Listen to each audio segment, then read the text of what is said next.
வணக்கம் மாணவர்களே, ஜேமலேருந்து உங்கள் தரன். போன முறை கதிரண்ணா சாந்தனன் என்ற விடயத்தில் தெளிவாக சொல்லியிருந்தார். சாந்தனனை போராளி இல்லைன்றதும் அந்த விடயத்தை தெளிவாக வரலாற்று ரீதியாக தகவலோட அவர் பயிற்சி அளித்த ஈழவன் 1-2 இந்த பயிற்சி மாவையும் குறிப்பிட்டு ஒரு பயிற்சியும் எடுக்காத நபர் தான் சாந்தனன் என்றும் அவருக்கும் எங்களோட போராட்டத்துக்கும் துளி கூட சம்பந்தமில்லாத நபர் என்றதையும் தெளிவுபடுத்தியிருந்தார். அடுத்ததை ஒன்னொரு விடயம் அதில் வீரவணக்கம் ஆக்கள் வீரவணக்க அறிக்கப்பட்டிருந்துச்சினம். அதுலேயும் அவர்கள் கதை சொன்ன விடயத்தை அவர் சொல்லியிருந்தார். இலங்கை இராணுவ முகாமிலிருந்து அவர்கள் முள்ளு கம்பிக்குள்ளால பாஞ்சு தப்பி வந்த விடயம் என்று கதை சொல்லி கொண்டிருக்கணும். அப்படியான இது சாத்தியக்கூறுகள் அங்கே இருக்கவில்லை என்ற உண்மையை அவர் சொல்லியிருந்தார். அப்படி அந்த கதை சொன்னவர் ஒரு அண்ணாண்ட வீட்டில் ஒரு துயரம் நடந்துச்சு. அதுக்கு எனக்கு பல பேர் இது எழுதி கொண்டிருக்கீங்க. இதுக்கான வீடியோ நீங்கள் தண்ணுங்கள். அவர்களுக்கான தண்டனை கிடைச்சிட்டது. அவருக்கான வீடியோ போடுங்கள். அவர்கள் இப்படி சாந்தனைக்கு வீர வணக்கம் சொன்னார்கள். ரெண்டவடியால் அவற்றை குடும்பத்திலேயே இது நடந்திருக்கு. என்னுடைய இயக்க அவை தண்டிச்சிருக்கு. என்னுடைய அதுக்கான ஒரு காணொலி நீங்கள் போடுங்கன்னு பல பேர் எனக்கு எழுதியிருந்தார்கள்.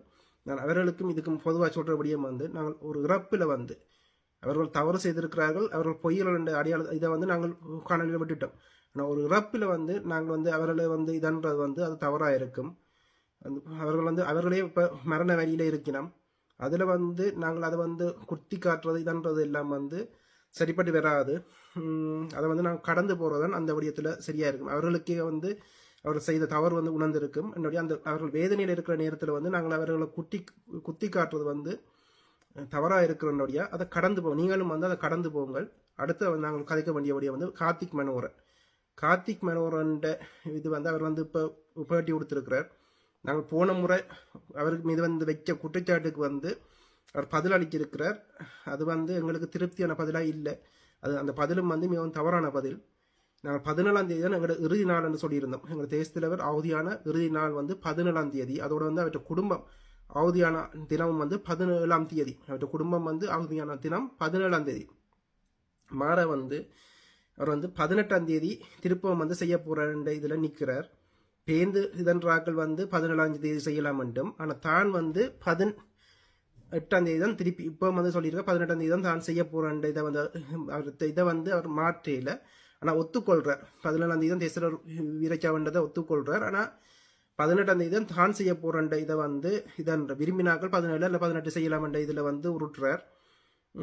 அதோருக்கு அப்புறம் பார்த்துட்டு நான் பேருந்து இதுக்கு காணொலிக்கு போவோம்னு நினைக்கிறேன். முதல்ல அதை பார்ப்போம். இங்க வந்திருக்கிற முன்னாள் போராளிகள் என்று சொல்ற ஆட்கள் கூட அவைகள் கூட எனக்கு சொல்லிட்டு நீங்க 18ஆம் தேதி செய்யறத செய்யுங்க.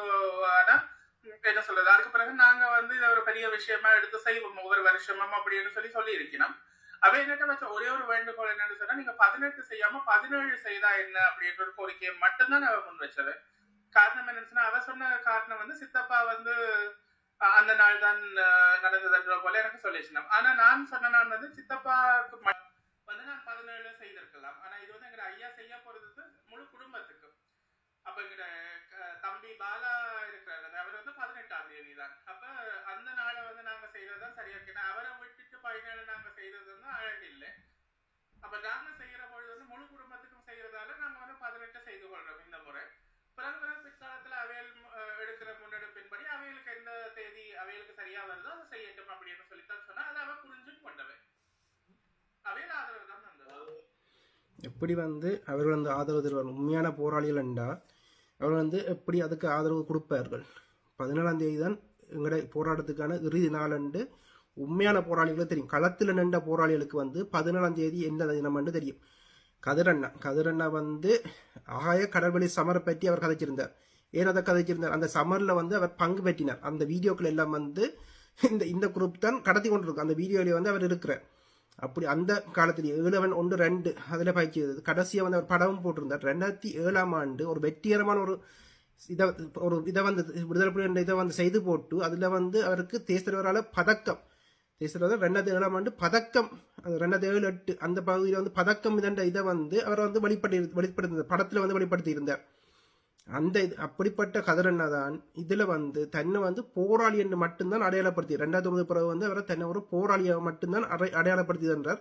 ஒரு விடயத்துல மட்டும்தான், காசி ஆனந்தன் விடயத்துல மட்டும்தான். அது இன்பத்தமிழ் வானொலி இன்பத்தமிழ் வானொலிக்காரர் அவருக்கு நீங்க யாரண்டா என்று கேட்ட இதுக்குத்தான் சிறப்பு தளபதி இறுதிக்கட்டத்தில் இருந்த சிறப்பு தளபதி என்ற உண்மையை வந்து அவர் வெளிப்படுத்தி இருந்தார். மற்றபடி வந்து எங்களோட காணொலியில் எல்லாம் போராளி கதிரண்டு தான் போராளி என்னன்னு நாங்கள் போட்டிருந்தாங்க. இப்போ போராளி அவர் பேரை சொன்னபடியா போராளி கதிரண்ணாண்டு இப்போ நாங்கள் இதன்றோம்.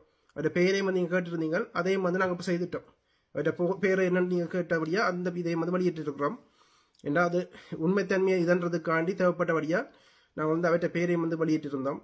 இதுதான் இந்த இதில் வந்து இவர் கார்த்திக் மேனவரன் இதன்றதில் வந்து புலியான விடயம் என்னென்றால் எங்களோட தேச தலைவர் தான் எங்களோட வரலாறு, எங்களோட இனத்தின் முகம், எங்களோட இதன் ஈழத்தமிழர் குறிப்பாக கவனிங்கள், ஈழத்தமிழற்ற முகம் வந்து வீர வரலாற்றின் முகம் வந்து எங்களோட தேச தலைவர் என்றால் எங்களோட தேச தலைவர் வந்து ஈழத்தமிழரை வச்சுத்தான் எங்களோட போராட்டம் நடத்தினார். வேறு ஒருத்தரையும் இதன்னாமல் வந்து தனியாக ஈழத்தமிழரை வச்சுத்தான் எங்களோட போராட்டம் நடந்தது. அதுதான் எங்களோட போராட்டம், எங்களோட தேச தலைவற்ற சிந்தனையும் எங்களோட போராட்டம் வந்து ஈழத்தமிழருக்கான போராட்டம். இதை வந்து வேறு ஒருத்தரும் வந்து கையால் வந்து அதை வந்து விடுறது வந்து ஈழத்தமிழராகிய எங்களுக்கான அவமானம். எங்களோட போராட்டத்தை வந்து வேறு யாக்கள் வந்து கையாளுறது வந்து அது வந்து எங்களுக்கான அவமானம். எங்களோட தேச தலைவரையே கொச்சப்படுத்துறபடியும் தான் அந்த படியம். வேறு யாக்கள் எங்களோட போராட்டத்தை கையாளுறதை வந்து எங்களோட இதை வந்து கொச்சப்படுத்துறபடியும் தான் இந்த படியம். அதை வந்து முதல்ல நீங்கள் உணருங்கள்.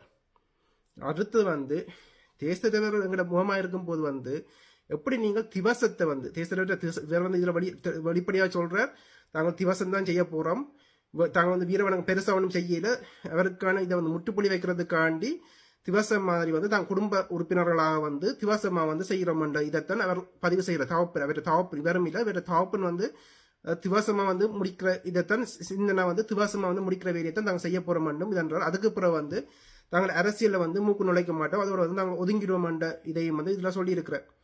அது எவ்வளவு தூரம் உண்மையாக இருக்குமென்று காலம்தான் பதில் சொல்லும். என்ற இவர்களோட நோக்கம் வந்து இந்தியா உலகத்துல வந்து இவர்களை பயன்படுத்துகிற நோக்கம் வந்து வேறையா என்றதான் எந்த கணிப்பு.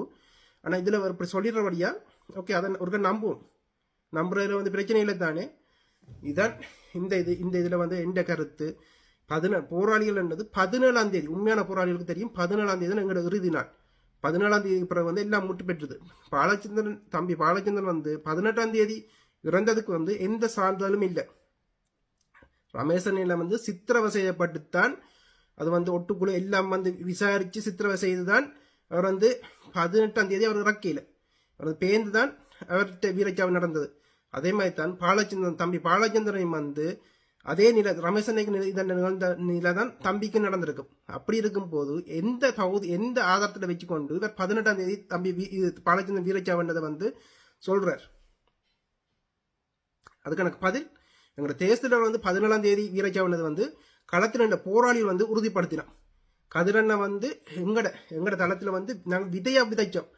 4 வருஷமா வந்து விதையா விதைச்சது வந்து இப்போ வந்து நாங்கள் வந்து வளர்ந்த வந்து மரம் எல்லாத்தையும் இதண்ட ரீதியில தான் நாங்கள் விதைச்சோம். அது வந்து இப்போ வளர்ந்துட்டுது. நாங்கள் விதைச்ச விதை வந்து வளர்ந்து இவர்களால் வந்து தவிக்க முடியாமல் போனபடியத்தான் இந்த வீரவணக்க இதையை வந்து இவர்கள் வந்து முட்டுப்பிடி வைக்க வேண்டிய நிலைக்கு தள்ளப்பட்டிருக்கிறார்கள். நாங்கள் விதைச்ச விதை தான். ஆனால் நாங்கள் அதுக்கான உரிமையோ இதோ நாங்கள் இதன் இல்லை. ஏன்னா நாங்கள் வந்து இது ஒரு சேவையா இதுகளை வந்து ஒரு சேவை எங்கள் இனத்தின் சேவையா செய்து கொண்டிருக்கிறோம். எங்கள் மாவீரர்களுக்கு புனிதர்களுக்கான சேவையை கடத்தி கொண்டு போயிருக்கிறபடியா வந்து நாங்கள் சேவையா செய்கிறோம். அது யார் செய்தாலும் பிரச்சனை இல்லை. எங்களோட இது குறிக்கோள் வந்து இதுக்கு ஒரு முட்டுப்புள்ளி வைக்கணும். இந்த முட்டுப்புள்ளி வச்சு விட்டா இந்த போலி துவரா இதுகள் எல்லாம் முட்டுப்புள்ளி வச்சு விட்டா அது வந்து எங்களோட தியாகத்துக்கு அவர்களோட தியாகத்துக்கு செய்கிற நன்றி கடனா போவோம் என்ற ரீதியில் தான் நாங்கள் இதன்றோம். இதுதான் கார்த்திக் மேனவரன் இந்த எங்களோட விமர்சனத்தை கார்த்திக் மேனவரன் வந்து உண்மையான உணர்வுள்ள ஒரு மனிதராக இருந்திருந்தால் இங்கே போலி துவாரா விடயத்தில் வந்து அவர்கிட்ட தோழி நிவேதிகாக்கா சோதியா படையினர் நிவேதிகாக்காவும் கதிரண்ணாவும் வந்து இங்கே புலத்துக்கு வந்து நிற்கணும். இந்த விடயத்தால் தான் விடியால் வந்துக்கணும். அதுவும் ஒரு காரணம். அந்த இதுக்கு வந்திருக்கும் போது வந்து உண்மையாக உணர்வுள்ளவர்ண்டா ஓடி வந்து சந்திச்சிருக்கணுமா இல்லையா? உண்மையாக அறிகிறதுக்கு இன்ட்ரெஸ்ட் காட்டியிருக்கணுமா இல்லையா? இவர் ஏன் காட்டையில் கார்த்திக் மேனவரன் ஏன் இதுவரையும் காட்டையில் இப்பவும் வந்து போலியான ஆக்களுக்கு பின்னால் தான் இப்பவும் இருக்கிறார். சாயந்தரனைக்கு வீர வணக்கம் என்று அறிக்கை கொடுத்த ஆக்களுக்கு பின்னால் தான் கார்த்திக் மேனவரன் இப்ப இருக்கிறார். தந்தி டிவியில போய் பேட்டி கொடுக்கிறார். இப்ப வந்து டிஎன் மீடியாண்டு வந்து பேட்டி கொடுக்கிறார். அதெல்லாம் வந்து ஆக்ட் மீடியாக்கள் இந்தியாவில் இயங்குற இந்திய உளவுத்துறையின மீடியாக்கள் ஏன் ஓடி Info7 குறிப்பா வந்து Info7 பற்றி நாங்கள் கடந்த காணொலியிலையும் காட்டியிருந்தோம். அந்த இதுல மனோரன் அவரும் வந்து தேச அண்ணர் மனோரன் அண்ணா வந்து பேட்டி கொடுத்திருந்தார். இதைத்தான் குறிப்பா கவனியுங்கள். அடுத்த வீடியோ வந்து சந்திப்போம்.